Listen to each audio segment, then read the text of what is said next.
All right, guys, today I want to talk to you about how to figure out when the right time to refinance is. Right now, with mortgage rates dropping so much and with the Fed cutting the Fed funds rate as they did, a lot of our clients are asking themselves, when should I refinance? And how do I figure out if it's the right time and if I'll save enough versus the cost, and just how to overall figure out what the right time to refinance is. So let's just jump into it, you guys. There are so many rules of thumb out there, and I'm going to advise you to go by none of them. The most popular one that I hear is that you should refinance when your interest rate drops by at least 1 full percentage point. Well, guys, I want you to throw that out the window because it doesn't apply across the board. That's like saying the perfect size shoe for every man is 11. It's not going to fit everybody.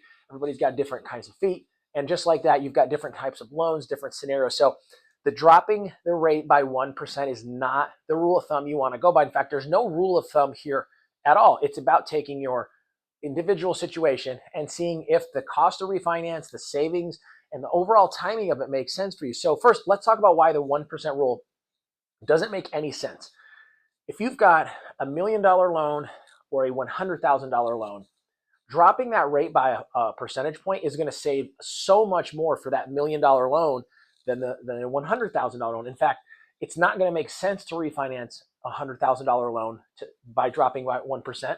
It's going to make a ton of sense to refinance a $1 million loan if you drop 1%. So don't use that rule. What we want to do is we want to look at, first of all, what is your goal? And we're talking right now about just rate and term refinances, guys. We're not talking about a cash out refinance where you pull some equity out, debt consolidate, do that kind of a thing. That's separate from this. Right now we're talking about just rate and term refinances where you're going in, say you have a 30-year fixed loan at 7.5%, and you want to refinance to a lower rate, say 6%. We're talking about that kind of refinance. When does that make sense? So there's a few things you want to look at. Number one is the overall savings. This is pretty easy to figure out. You want to just look at, okay, what am I paying now versus what would I pay if I refinance at a lower rate?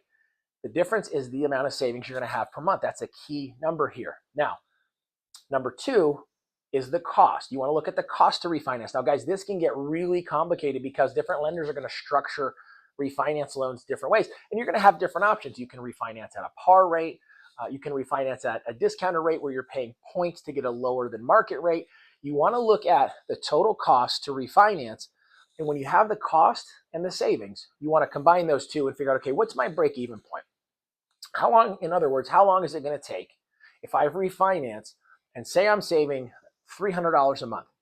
Well, how long is it going to take for me to recoup the cost of the refinance at a $300 a month savings? Let's say your refinance costs $3,000. Well, it's going to take you 10 months. Now, one little trick when you're calculating the cost, you do not want to include upfront prepaid items. So that's your refunding of your taxes and insurance into your new escrow account.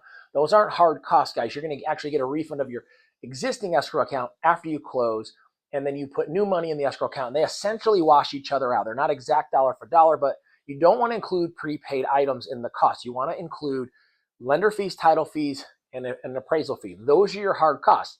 And then take your savings and figure out what your break-even point is. Now, there is a little bit of a rule of thumb with break-even points. You typically don't want to go more than about 18 months. But again, that depends on your plan, your long-term plan to be in the house, maybe your budget too. Right now, maybe saving per month is more important than the break-even point. Because remember, those costs are going to be most likely rolled into your loan. So you're not paying out of pocket for closing costs on most refinances. So again, that's going to also depend on your situation. If you're in a really tough spot and you need to save money each month, the break-even point is going to be a little less important if you really, really need to save that money. So you want to look at the savings, the cost, and then figure out a break-even point and then apply that break-even point to your situation. Now, your loan officer will work with you to figure out all of these numbers and talk to you about a plan that makes sense. It's really important.